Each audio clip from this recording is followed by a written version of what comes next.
Tales of Herding Gods, Episode 5.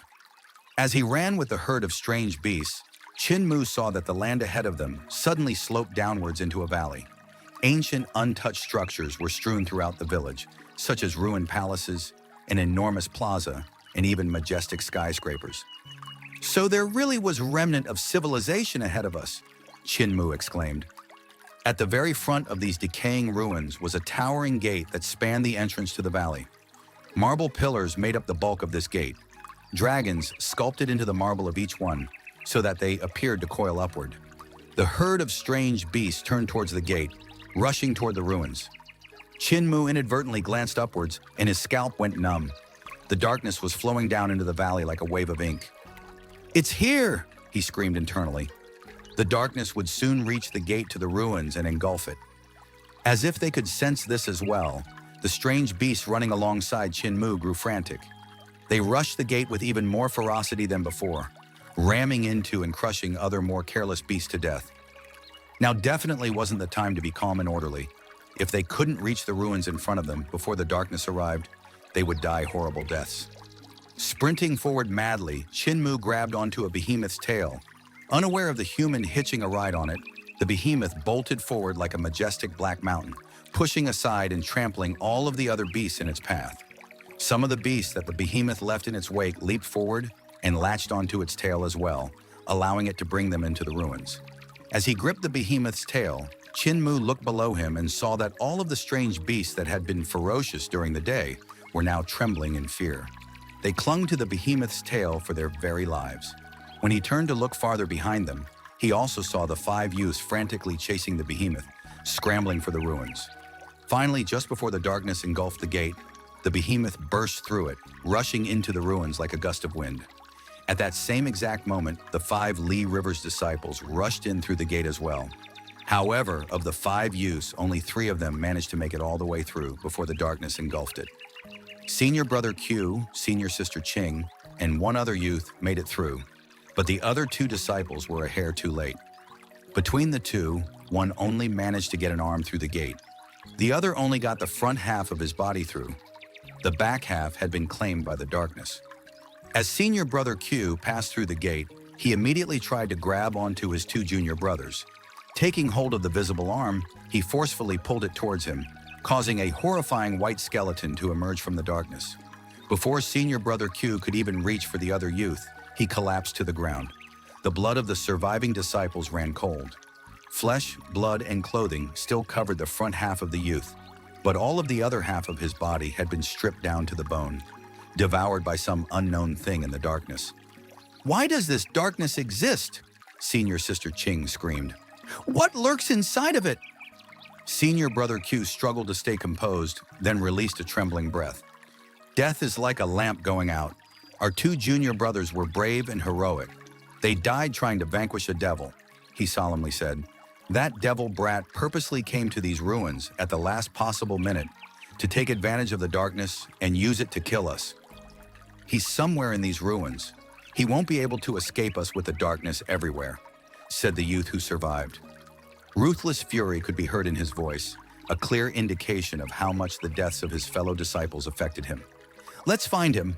We'll avenge our junior brothers by chopping that devil brat into 1,000 pieces." "He's over there," senior sister Qing exclaimed, seeing Qin Mu jump from the tail of the behemoth. "You still have the audacity to try and escape after causing the deaths of 2 of my junior brothers, little devil?" Her accusations annoyed Qin Mu. "You were the ones who chased me for no reason. How are their deaths my fault when it was you who decided to relentlessly chase me until nightfall? I didn't provoke you in any way, yet you pursued me with the intent of taking my life. Aren't I the one who's innocent here?" Senior sister Qing gritted her teeth. "How dare you try to argue with me, you little devil?" "You're the devil," Qin Mu yelled, flying into a rage. "Granny and I only killed an elk to make clothing, and you called us devils. You guys killed an entire herd of them, yet you still dare to say we're the devils in this situation?" A dark expression appeared on senior brother Q's face, and he stepped forward. "The little devil is skilled at stirring up the doubt in our hearts. We don't need to waste time talking. We just need to kill him." As soon as he said this, the 3 of them prepared to attack. However, the moment they did, a low growl resounded throughout the ruins. They looked around to find out where it came from, and what they saw instilled shock in their hearts. Gathered throughout the ruins were hundreds of thousands of strange beasts. There were even plenty of beasts that were powerful enough to have their own territories.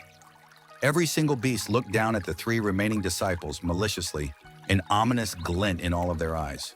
Realizing that something was wrong, senior brother Q retreated backward a step. Taking this as an indication that they weren't going to attack, the surrounding beasts went quiet. Qin Mu watched this scene in awe. During the day, the strange beasts of the great ruins normally fought over territory and hunted for prey. However, when night came, all of them existed in harmony with one another. It was a bizarre sight. Could these strange beasts have established a rule prohibiting conflict within this remnant of civilization? Qin Mu blinked as the thought occurred to him. Many of the beasts here were natural enemies, yet they left each other alone in these ruins, confirming Qin Mu's hypothesis. The villagers had always told him that strange beasts were intelligent. Considering the fact that the devil ape from earlier was capable of speech, constantly saying "young'un" or "die," the possibility of them creating such a rule was likely. Senior brother Q reached the same conclusion as Qin Mu and released a sigh of relief, whispering, "Let's not make a move tonight. Once the sun rises, we'll kill him." Senior sister Qing and the other youth nodded in agreement. After taking a good look at his surroundings, Qin Mu saw that the ruins were extremely spacious, like a city within the valley. There were strange beasts everywhere within the ruins. Everywhere except the plaza. Hundreds of human skeletons filled the plaza. All of them wore luxurious clothes, and the manner in which they had died couldn't be easily ascertained. However, as he approached the plaza, Qin Mu was able to determine one thing. All of these people were female. The weird thing was, the women had been sitting cross-legged in an orderly fashion when they died. There were 15 rows of skeletons, and each row had 15 skeletons. It seemed as if they had been in the middle of meditating when a disaster struck, killing them so quickly that they didn't even have to chance to try and escape. Arriving at the front of the plaza, Qin Mu carefully examined the area and discovered that a skeleton sat in the front of the first row, clearly signifying that they had a leader. All of the skeletons, including the leader, were facing the same direction. They were oriented towards the towering gate in the distance. "Senior brother, look!" Senior sister Qing's eyes gleamed as she pointed at the skeletons in the plaza. There are precious artifacts in the hands of those skeletons. Every skeleton has one. Senior brother Qi looked in the direction she was indicating, and his heart started pumping with excitement. Each skeleton held various artifacts, including treasure swords, horsetail whisks, jade pendants, priceless vases, and all kinds of other weapons.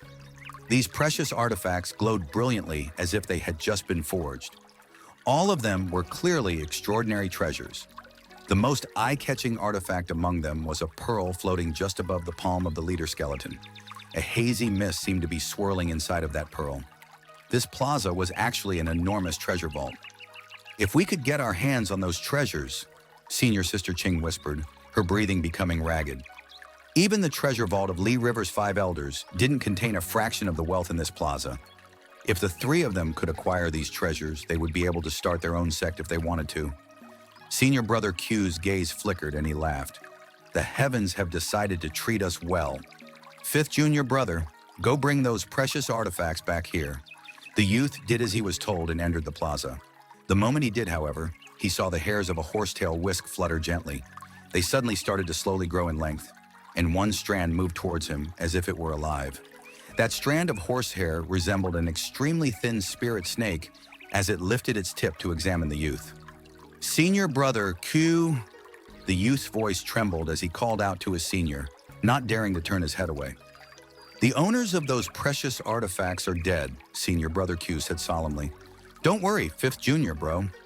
Before Senior brother Q could even finish his sentence, the strand of hair shot forwards like lightning and penetrated the eye of his 5th junior brother.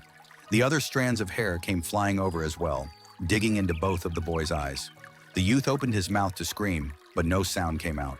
From his position nearby, Qin Mu watched as the youth's body quickly shriveled up, instantly becoming a desiccated corpse. The horsetail whisk didn't stop there, and instead continued to coil around the youth. Soon enough, even the skin and bones of the corpse melted away, leaving just a set of clothes and a pair of shoes on the ground. Sweat rolled down the forehead of Senior brother Q as he croaked, "No wonder no one has taken those precious artifacts." Junior sister Qing, Each of them has a mind of their own. They'll harm anyone that isn't their master. A chill went down Senior Sister Qing's spine as she continuously nodded her head in understanding. These artifacts have always been here, Qin Mu shouted coldly. No one's taken them, not even the strange beasts, which clearly meant that they're dangerous. You already knew that, yet you still used your junior brother to test the waters. With a heart as vicious as yours, you're the real devil here. The devil has come to provoke doubt within us again, Senior Brother Q said with a shake of his head, an expression of deep sorrow on his face. What do you know about the relationship between me and my junior brother? A little devil will forever be a little devil. You consider my heart similar to your devil heart, so of course you'd think I was as sinister as you. I shall no longer argue with you. When tomorrow comes, I'll be sending you on your way. Qin Mu frowned. This Senior Brother Q was indeed treacherous and ruthless. If he could exploit his junior brother's life, he definitely wouldn't let Qin Mu leave these ruins alive. Unfortunately for Qin Mu, this Senior Brother Q was extremely strong. Qin Mu couldn't possibly beat him, not to mention the fact that he had the powerful Senior Sister Qing by his side as well. Suddenly, the earth began to shake, causing the ruins to shake as well. The strange beasts started to howl as they recoiled into the positions they had claimed throughout the area. All of them looked at the gate at the front of the ruins, their expression full of anxiety and fear. What are these strange beasts afraid of?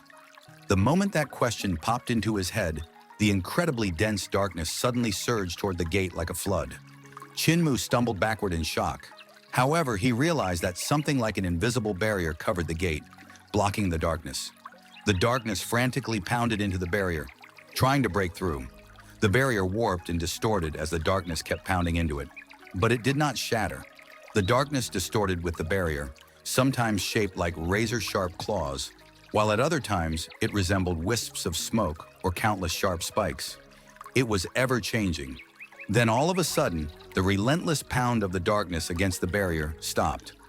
Silence reigned. After some time, the barrier that had been warped and distorted stretched. The darkness pushed against the barrier until it formed an indentation shaped like a face. It was extremely huge, with its forehead taking up the sky of the valley and its chin pressing against the ground. All of the strange beasts in the ruins cowered low to the ground. They didn't dare to move, not even the slightest bit. They also didn't dare to look directly at the face of darkness. The face had 3 pitch-black eyeballs. Upon looking at them, Qin Mu's entire body went cold, as if his soul were about to be sucked away by the darkness. Words abruptly streamed from the face of darkness. Chika duo, samoye, bore bore samoye. Chika duo, bore samoyen. It said in an unknown language in its deep, vibrating voice. The voice vibrated because it sounded as if multiple voices had been mixed together to form it. A bizarre force emanated from the voice, causing the earth and the ruins to constantly shake. The cracks and other signs of decay on the palaces and pillars scattered throughout the valley grew larger and larger, forcing many of them to collapse from the shaking. When debris started to fall from the gate from the trembling, it was obvious it was not going to withstand any longer. However, at that very moment, a bright light shone from the plaza.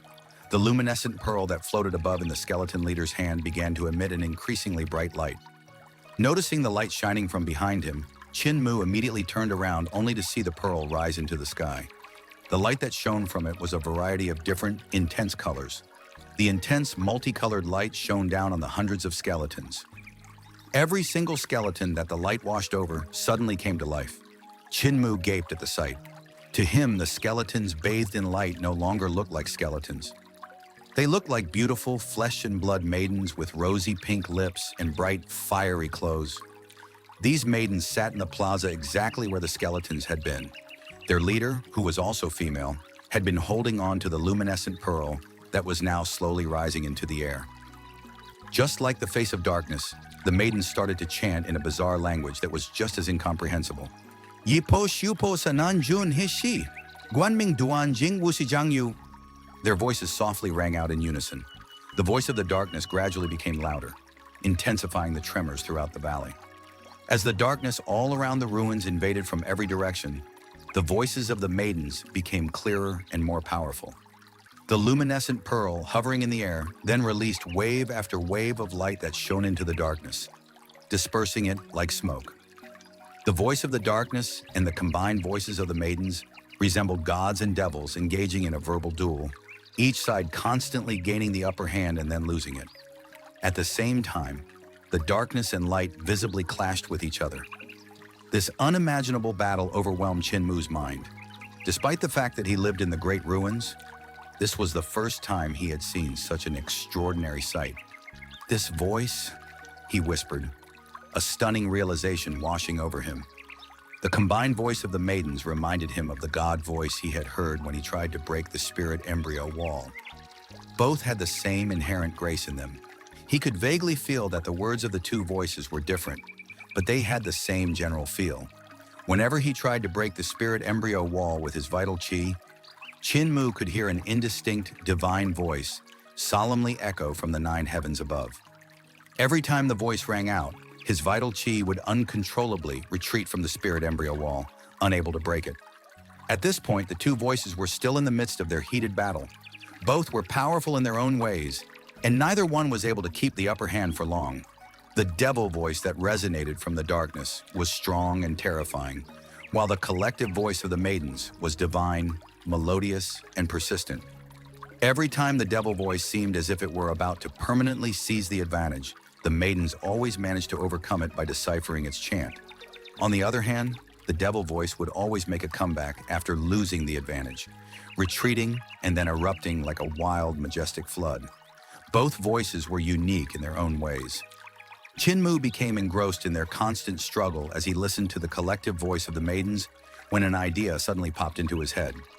The devil voice is fighting the god voice. This god voice is very similar to the one keeping me from breaking the wall. Maybe I can use the devil voice to counter that voice. Qin Mu was absolutely convinced that this was a good idea, growing more and more excited because of it.